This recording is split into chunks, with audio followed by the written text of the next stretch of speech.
How to install Loklok on any smart TV. Now, Loklok is actually available on Google Play Store or any mobile phones that you can use as long as you can access any Play Store or App Store from your devices.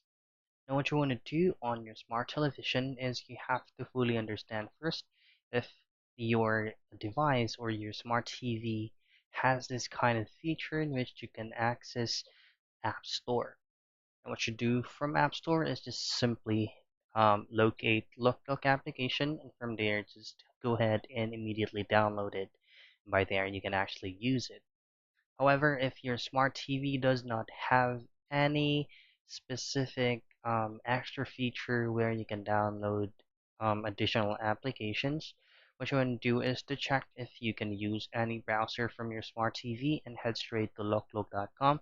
And here you can just head straight to download app option right here. So those are the things that you can do for you to be able to download and install Loklok on your smart TV.